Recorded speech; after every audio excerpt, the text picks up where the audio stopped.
प्रशांत जी से, फिर आशीष जी के पास चला जाएगा एफएनओ सुपरस्टार के लिए। गाबा सर चार्ट का चमत्कार लेकर तैयार हैं आज, और मिड कैप फंडा के लिए संजीव होता है हमारे साथ।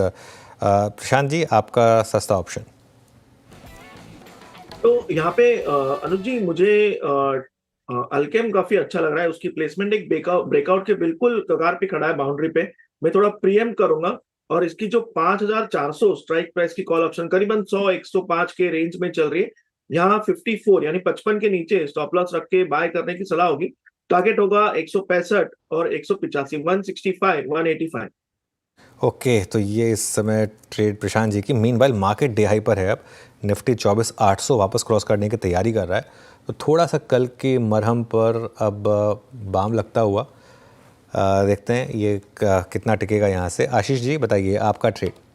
जी, टाटा टेक में खरीदारी की सलाह रहेगी। यहाँ पे मोमेंटम बन रहा है और जिस हिसाब से स्टॉक ने कल गिरावट के बाद आज वापस पुल बैक देने का अटेम्प्ट कर रहा है, वो शानदार दिख रहा है। तो 740 का स्टॉप लॉस लगाकर यहाँ खरीदारी की सलाह है। पर मुझे लगता है इसमें 775 तक का जोन देखने मिल सकता है। ओके, ये आशीष बेहतर का ट्रेड टाटा टेक का। प्रकाश का बसा चार्ट का चमत्कार क्या पिक करेंगे आप? आई थिंक मेरा ध्यान रहेगा ग्रैन्यूल्स इंडिया पर। करीब 518 के आसपास ट्रेड कर रहा है। स्टॉप होना चाहिए करीब 511 का, ₹7 का। नियर टर्म टारगेट शायद 530 के नजर आते हैं। ग्रैन्यूल्स इंडिया फार्मा पर ध्यान देना चाहिए आज। ओके, ग्रैन्यूल्स इंडिया फार्मा पे ध्यान दीजिए। स्ट्रॉन्ग मूव डे हाई पे आके ट्रेड करता हुआ। संजीव जी, मिड कैप फंडा क्या पिक कर रहे हैं आप आज? फार्मा स्पेस से ही है। ये स्टॉक ज्यादा चला नहीं है और ऊपरी स्तर से गिरा हुआ है। स्टॉक का नाम है फाइजर। जो नंबर्स आए हैं देखिए तो डिसेंट नंबर्स हैं। जो 3-4 क्वार्टर से सेल्स फॉल हो रहे थे, ये क्वार्टर में सेल्स इंक्रीज हुआ है। 8% वाई ऑन वाई इंक्रीज हुआ है। और सबसे अच्छी बात है कि इस बार highest ever EBITDA margin company ने डिलीवर किया है, ऑलमोस्ट 38% का, and it driven by operational efficiency. तो मुझे लग रहा है कि जो स्टॉक करेक्शन था वो एक बॉटम की तरह बॉटम आउट हो चुका है।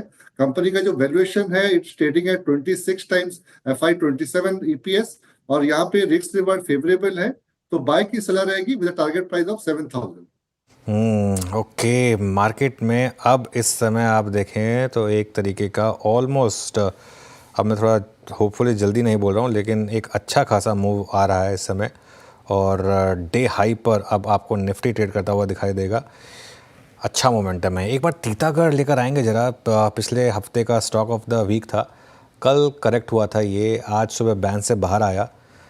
थोड़ा सा यहाँ पर अब वापस मोमेंटम बन रहा है। सचिन जी, अगर कोई हाई रिस्क टेकर हो, यहाँ पर कोई ट्रेड होगा क्या तीतागढ़ में?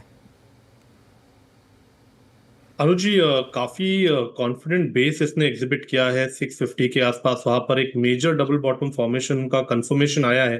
तो ट्रेंड में तो बदलाव ऑलरेडी हो चुका है। मुझे लग रहा है मोमेंटम के लिहाज से भी इसका जो 200 डे एक्सपोनेंशियल मूविंग एवरेज है वो लगभग अराउंड 970 के आसपास प्लेस्ड है। तो आई थिंक ये करंट मोमेंटम 970 980 तक तो मिनिमम एक्सटेंड होना चाहिए।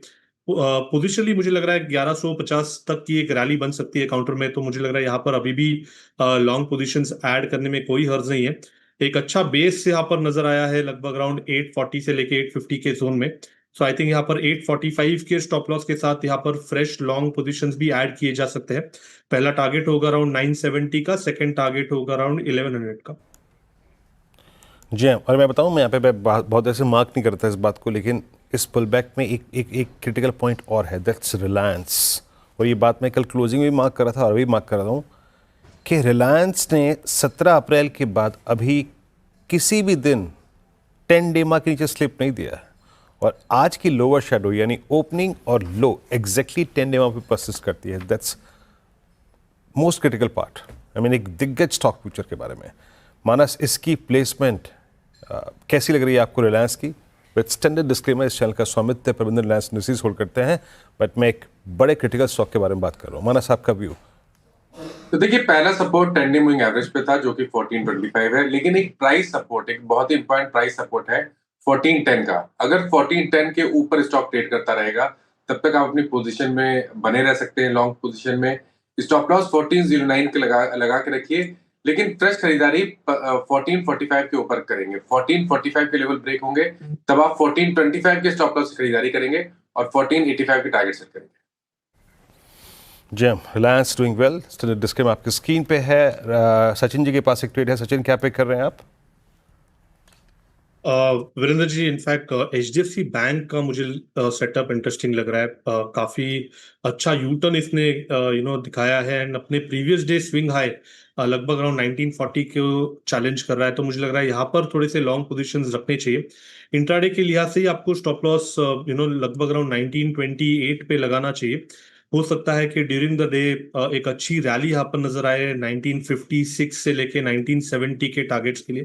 तो यहाँ पर HDFC बैंक के फ्यूचर्स में खरीदारी करने की सलाह होगी 1928 के स्टॉप लॉस के साथ 1970 के फाइनल टारगेट के लिए।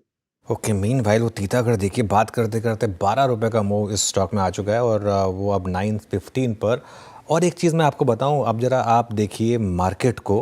मार्केट में वही स्टॉक्स अब लीड कर रहे हैं, डिफेंस, रेलवेज़, वही स्टॉक्स जो अब तक लीड कर रहे थे। कल एक दिन की प्रॉफिट बुकिंग आई। और वीरो एक चीज़ मैं ऐड करूंगा, जो मैं सुबह कह रहा था, जो 10,000 करोड़ की FI की सेलिंग आई, क्यों आई, कैसे आई, कहीं ये कल प्योरली एक्सपायरी रिलेटेड तो नहीं था, कहीं वो सेंसेक्स की वीकली एक्सपायरी से रिलेटेड तो नहीं था। आई थिंक ये भी एक जेन्युइन सवाल होगा, क्योंकि एक दिन की बस वो सेलिंग आई और उसके बाद आज फिर मार्केट देखिए और वही के वही सारे स्टॉक्स लीड कर रहे हैं मार्केट को, आपके डिफेंस और रेलवे स्टॉक्स बेसिकली। बिल्कुल, थीम तो वही है जनाब। और HDFC बैंक और रिलायंस का परफॉर्म करना, ये थोड़ा सा एक कॉम्बिनेशन अच्छा भी कर रहा है। मिड कैप IT में चलते हैं। एक स्टॉक को दिख रहा था मैं, साइंट को, that's doing well, day high पर आके ट्रेड करता हुआ। साइंट पर आशीष बहती जी, आपकी रीडिंग क्या कहती है, कैसे अप्रोच करेंगे इस स्टॉक को, जरा देखिएगा। निफ्टी IT डे हाई पर इस वक्त। जी वीरेंद्र जी, काफी अंडर परफॉर्मर स्टॉक रहा है, लेकिन एक बेस फॉर्मेशन कंप्लीट किया स्टॉक ने, जो इसका जोन रहा 1200 का एक स्ट्रॉन्ग सपोर्ट एरिया बना और अब वापस एक पुल बैक देखने मिल रहा है।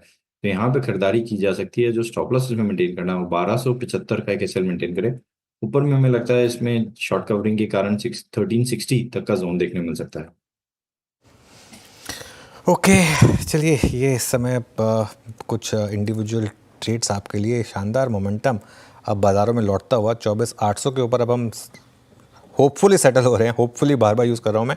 AB फैशन एंड रिटेल, ये आज F&O के सारे कॉन्ट्रैक्ट इसके वाइंड डाउन होंगे और फिर वो डीमर्जर वाला मूव के बाद फ्रेश दोबारा कल इस प्राइस डिस्कवरी होगी। तो